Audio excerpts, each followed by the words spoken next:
बिस्मिल्लाहिर्रहमानिर्रहीम, अस्सलाम वालेकुम। मैं हूं आपका मेज़बान आकिल हुसैन। नाज़रीन, दो बड़ी आम खबरें मौसूल हो चुकी हैं। दोनों खबरें तहरीक इंसाफ के हक़ में नहीं है।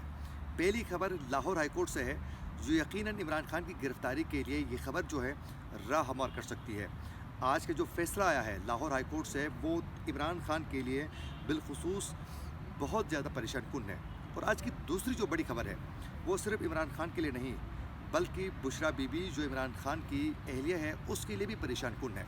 तो सबसे पहले पहली खबर की तफसीलात आप तक पहुंचाने की पूरी कोशिश करते हैं। नाजरीन, आप सब बखूबी आगाह हैं कि इस्लामाबाद की इंसदाद दहशतगर्दी की अदालत से ज़मानत मुस्तरद हो चुकी थी इमरान खान की, और अब जो है लाहौर हाई कोर्ट से भी अदम पेशी पर इमरान खान की हिफाजती जो ज़मानत थी, उसकी दरख्वास्त जो है वो आज खारिज कर दी गई है।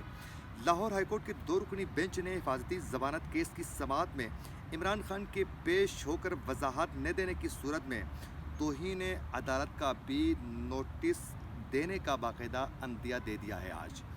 और नाजरीन, जस्टिस तारिक सलीम शेख ने रिमार्क्स देते हुए कहा कि इमरान खान को अदालत में पेश होकर हलफ में दस्तखत की वजाहत देनी होगी कि भाई 2 दस्तखत कैसे आपने किए हैं मुख्तलिफ, इसकी वजाहत देनी होगी। और इमरान खान के वकील ने उस दौरान कहा कि मैं इमरान खान से बात करना चाहता हूँ, उससे मैं हिदायत लेना चाहता हूँ, तो मुझे वक्त दिया जाए।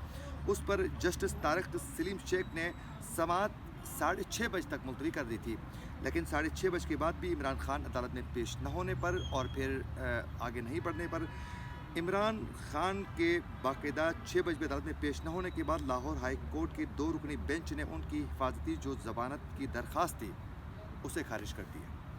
तो यकीनन यह उनके लिए अच्छी खबर नहीं है, क्योंकि इस्लामाबाद के बाद जो है वो लाहौर हाई कोर्ट से भी आज ये खबर सामने आ चुकी है।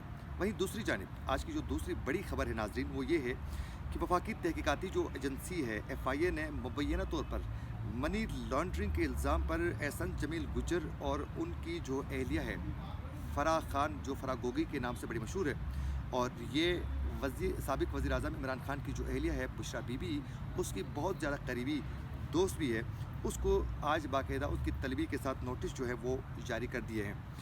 और FIA की जो नोटिस है उसके मुताबिक 17 फरवरी को इनको तलब किया गया है। और नाजरीन, आप सब बखूबी आगाह है कि फ़राह गोगी जो है, जो बुशरा बीबी की दोस्त है, इसके ख़िलाफ़ बहुत ज़्यादा सियासी जो जमातें हैं, बिलखुसूस PDM की जमातें हैं सारी, मुस्लिम लीग नून और पीपल्स पार्टी की जानिब से बहुत ज़्यादा इल्ज़ाम लगाए जा रहे हैं कि फ़राह गोगी ने बहुत ज़्यादा करप्शन की है तहरीक इंसाफ के दौर हुकूमत में।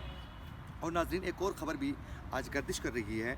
ख़बर ये है कि इमरान खान की जो अहलिया बुशरा बीबी की ये दोस्त फ़राह गोगी जो है, इन्होंने अप्रैल 2019 में तकरीबन 28 करोड़ रुपए के ताइफ बेचे हैं, और फिर 1 महीने के बाद मई 2019 में शुरू हुई टैक्स एमनेस्टी स्कीम से तकरीबन 33 करोड़ रुपए के ताइफ ले चुके हैं ये लोग फ़राह गोगी, और फिर इसका जो शोहर है, इन्होंने फ़ायदे उठाए हैं इमरान खान के दौर हुकूमत में। तो ये दोनों जो बड़ी ख़बरें हैं, ये इमरान खान के लिए परेशान कुन है। तो आने वाले वक्त में वफाकी हुकूमत किसी न किसी तरीके से पंजाब की निगरां हुकूमत के ताउन से इमरान खान की गिरफ़्तारी के लिए कोशिशें जारी हैं, लेकिन आने वाले वक्त में यकीनन और भी केसेस हैं जो इमरान खान के लिए मुश्किलात में उसकी इजाफ़ा हो सकती है, जिसमें फ़ॉरेन फंडिंग का केस है, मुबैना उनकी बेटी का जो केस है। तो यूँ इमरान खान की नाअहली के साथ साथ गिरफ़्तारी के लिए भी कोशिशें इस वक्त जारी हैं। ये थी अब तक की अपडेट्स जो हम आप तक पहुँचाना चाहते थे। इसी के साथ अपने मेज़बान आकिल हुसैन को दीजिए इजाज़त। अल्लाह निगहबान।